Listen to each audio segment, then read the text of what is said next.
नमस्कार, श्री स्वामी समर्थ. प्रियांकास किचन मध्ये आपले स्वागत आहे.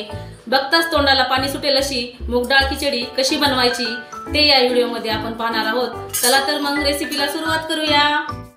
त्यासाठी मी 2 वाट्या तांदूळ घेतलेले आहेत आणि 2 वाट्या तांदळासाठी मी 1 वाटी मुगाची डाळ घेतलेली आहे आणि 6 वाट्या पाणी घेतलेलं आहे. त्यासाठी आपल्याला डाळ खिचड्या बनवण्यासाठी आपल्याला भरपूर सारी कोथिंबीर घेतलेली आहे, 1 टोमॅटो घेतलेला आहे, कढीपत्ता घेतलेला आहे आणि लसूण ठेचून घेतलेला आहे आणि 4-5 हिरव्या मिरच्या घेतलेल्या आहेत. चला तर मग आता आपण सुरुवात करूया.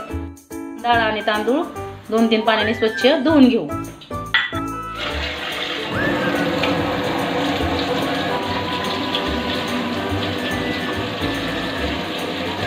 दोन 3 पाण्याने तांदूळ आणि डाळ धुवून घेतलेले आहे. तांदूळ आणि डाळ धुतल्यामुळे तांदळातील टाक सगळा निघून जातो. आता आपण मिरच्या, कोथिंबीर आणि टोमॅटो बारीक चिरून घेऊ. मैत्रिणींनो, तुम्ही टोमॅटो भाजीला वापरत असाल तर अशा प्रकारे तुम्ही टोमॅटो मधल्या सर्व बिया काढून घ्या. टोमॅटो मधल्या बिया टोमॅटो जर असाच तुम्ही भाजीत वापरला तर आपल्याला मुतखड्याचा त्रास होऊ शकतो. त्यामुळे तुम्ही नक्कीच माझी ही ट्रिक वापरून पहा. अशा प्रकारे मी कोथिंबीर बारीक कट करून घेतलेली आहे, हिरवी मिरची पण कट करून घेतलेली आहे आणि टोमॅटोतल्या मधल्या बिया काढून टोमॅटो पण बारीक चिरून घेतलेला आहे. आता आपण गॅस पेटवून गॅसवरती कुकर ठेवून घेऊया. त्यामध्ये तेल टाकून घेतलेलं आहे. आता आपलं तेल चांगलं तापलेलं आहे. त्यामध्ये आता आपण मोहरी टाकून घेऊया.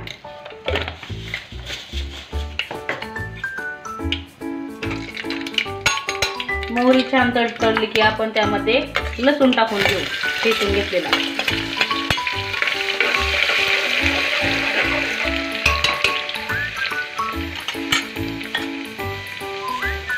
लसूण चांगला लाल रंगावर आला की आपण त्यामध्ये बारीक कट केलेली हिरवी मिरची टाकून घेऊ.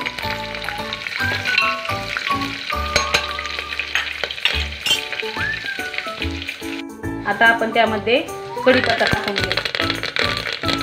कढीपत्ता छान तडतडला की 1 चमचा जिरं टाकून घेऊ. जिरं चांगलं परतून झाल्याच्या नंतर आपण त्यामध्ये अर्धा चमचा हळद टाकून घेऊ आणि भरपूर सारी कोथिंबीर टाकून घेऊ. कोथिंबीर टाकल्याच्या नंतर आपण थोडंसं हलवून घेऊ आणि चवीपुरतं मीठ टाकून घेऊ. मी 2 चमचे मीठ टाकणार आहे. तुम्ही तुमच्या भाताच्या क्वांटिटीनुसार टाकू शकता. त्यामध्ये आता मी टोमॅटो टाकणार आहे.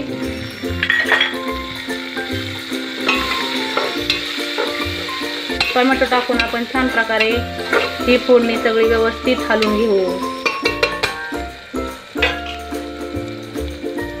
आपण त्यामध्ये पाणी ओतून घेऊ.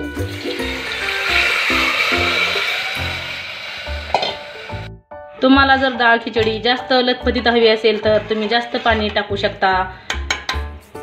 आता यामध्ये आपण डाळ आणि तांदूळ टाकून घेऊया. तुम्ही पण अशा प्रकारे नक्की डाळ खिचडी करून पहा. मुलांनाच काय तर तुम्हाला देखील नक्की आवडेल. डाळ आणि तांदूळ टाकल्याच्या नंतर असं आपण मिक्स करून घेऊ. आपण कुकरचं झाकण लावून 2 शिट्ट्या करून 5 मिनिटं कमी गॅसवरती कुकर होऊन देऊ. इथं आपल्या 2 शिट्ट्या झालेल्या आहेत. आता आपण गॅस बंद करून घेऊ. आता इथे आपला कुकर थंड झालेला आहे. आता आपण झाकण काढून पाहूया. पहा, आपल्या डाळ खिचडी किती छान तयार झालेली आहे. तुम्ही पण अशा प्रकारे नक्की करून पहा. तुम्हाला जर माझी रेसिपी आवडली तर लाईक करा, शेअर करा आणि सबस्क्राईब करायला विसरू नका. आता स्वाद येत आहे. इथे आपली डाळ खिचडी खाण्यासाठी रेडी आहे. संपूर्ण व्हिडिओ पाहिल्याबद्दल धन्यवाद.